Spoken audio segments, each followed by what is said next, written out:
윤석열 대통령 당선인은 오늘 부산과 울산 지역을 순회하면서 세계 박람회가 열리는 부산 엑스포 등 지역 공약을 챙겼습니다. 대통령 취임준비위원회는 취임식 당일 일정 전반과 초청 규모 등을 확정했습니다. 취재기자 연결합니다. 박서경 기자. 네, 서울 삼청동 인수위원회입니다. 윤 당선인은 3일 동안 영호남을 순회하고 있습니다. 마지막 날인 오늘은 어느 곳을 방문했습니까?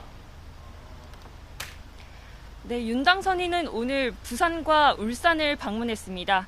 오늘 아침에는 부산 세계박람회 유치기원 대회에 참석을 했는데요.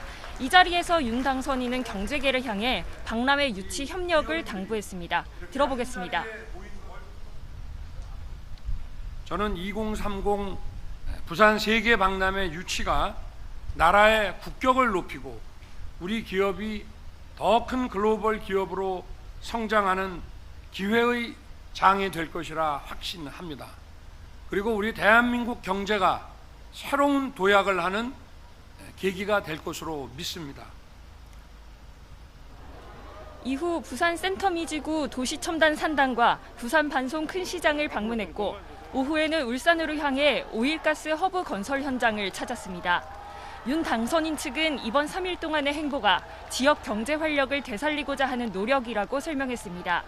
또 각 지역 주요 산업시설과 시장을 찾아 지역 특성에 맞는 미래 먹거리를 직접 챙기겠다는 뜻이 반영됐다고 덧붙였습니다. 앞서 윤 당선인은 지난 20일부터 전주와 강주, 광양 등 호남과 진주, 마산, 창원 등 경남 지역을 순회했는데요.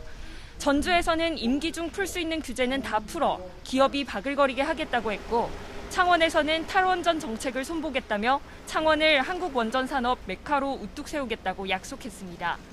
윤 당선인은 지방 일정을 마친 뒤 주말에는 인선 관련 보고를 받을 것으로 보입니다. 대통령실 참모 인선은 애초 예상됐던 2실 6수석 체제보다 줄어들 전망입니다. 윤 당선인 측 핵심 관계자는 YTN 취재진과 만나 오는 24일 인선 발표가 마무리될 전망이라고 밝혔습니다.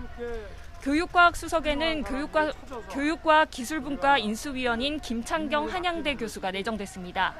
대변인에는 윤 당선인 외신 대변인을 맡은 강인선 전 조선일보 부국장이 유력하고 경제수석에는 최상목 전 기획재정부 1차관이 유력한 것으로 전해집니다. 정무수석에는 이진복 전 국민의힘 의원이 사실상 내정됐고 시민사회 수석으로는 강승규 전 의원이 거론됩니다. 네, 그리고 대통령 취임준비위원회 오늘 오전 브리핑을 했는데 취임식 당일 일정 전반과 초청 규모를 공개했지요.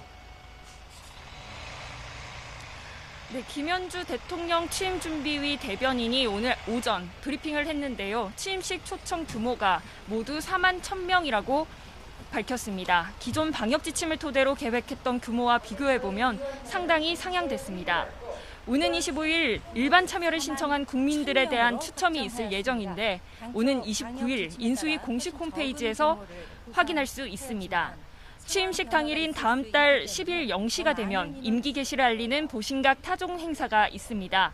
오전에는 당선인 사저 앞에서 간단한 축하 행사가 이뤄지고 국립현충원에서 참배 일정이 진행됩니다. 여의도 국회 앞마당에서 식전 행사가 진행되는데 당선인 도착과 함께 본식이 시작됩니다.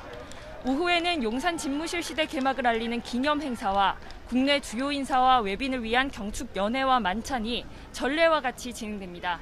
지금까지 서울 삼청동 인수위원회에서 YTN 박서경입니다.